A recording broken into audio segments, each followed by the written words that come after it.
Joining us today on Living Local Carolina is Richard Camlin. He is the Director of Education for Hobcaw Barony. How are you? I'm great. How are you? Good. So tell us about Hobcaw. It's 16,000 acres, and it's between Winyaw Bay and the Atlantic Ocean. And Hobcaw happens to be a Native American word that means between the waters. And we have every habitat you can find on the coast, and we're set aside for research purposes.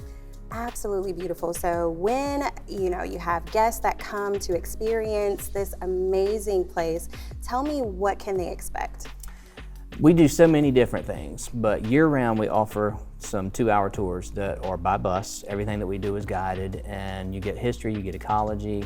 We take you into the house that was Bernard Baruch's, where Franklin Roosevelt stayed for a month. Winston Churchill came at least once. It was kind of a who's who of the 20th century. It was where people came to relax and hunt and get away from everything. Oh, that is great. So what are some of your favorite spaces or elements of Hobcaw? I love the salt marsh, and I love being out on a boat in the salt marsh, or when we take kids crabbing. It's just always fun to be in that environment. And then in the wintertime, Belfield, which was Bell Baruch's home, is my favorite. It's just, we plant ryegrass, and it's just amazing the way it looks in the wintertime. Now, do you all look for any type of community support with Hobcaw, or? In terms of funding, when Belle died, she set up a trust, and we do operate from that, but we rely on other sources of income, which is revenue from tours and grants and fundraising as well. Interesting. So we want to dig a little deeper to just learn more about the history of Hobcaw. Tell me about just the background, the origination. So it was originally inhabited by Native Americans. We still find artifacts periodically.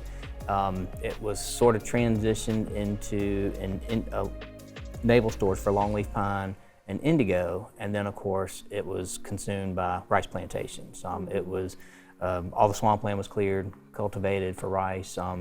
Probably about 1,000 enslaved people at one point in time were on the property. And then Bernard Baruch, who was a native of South Carolina, bought the property at the beginning of the 20th century for hunting in the wintertime. And he brought all his friends, and then his daughter eventually purchased it all from him and had her own home there. That is incredible. I think that's beautiful. So she actually had her home there so she could be there to serve the visitors rather, that came to visit. Right. I always say Belle was one of those people that didn't like ostentatious people or ostentatious things. And she entertained well, but she liked to entertain the people she knew. She was comfortable around people she knew. Oh, incredible. Well, we have a few minutes left. What else would you like to share with our viewers about Hobcaw? We do all sorts of programming. We do camps in the summertime for children. We do one-off children's programming. We do school field trips. There's, like I said, every habitat you can find on the coast. We do hikes. We've got a hike tomorrow on our beach property. We own 2.5 miles of undeveloped beach property, so we're going there. We're actually going to go to the castle site where Theodosia Burr and would spend some time in the summertime with her husband, Joseph Austin. So in order for our viewers to actually, I guess, get tickets or register to be able to come and visit, what do they need to do? Easiest thing is our website, which is hobcawbarony.org.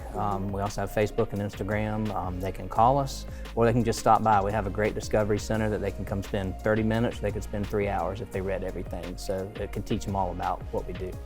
Thank you so much, Richard, for joining us today, and I hope that we can come out there next time very soon and actually experience Hobcaw Barony and just kind of have that, physical touch experience. It makes a difference. I can tell. Yes. I can tell. Thank you again. Thank you.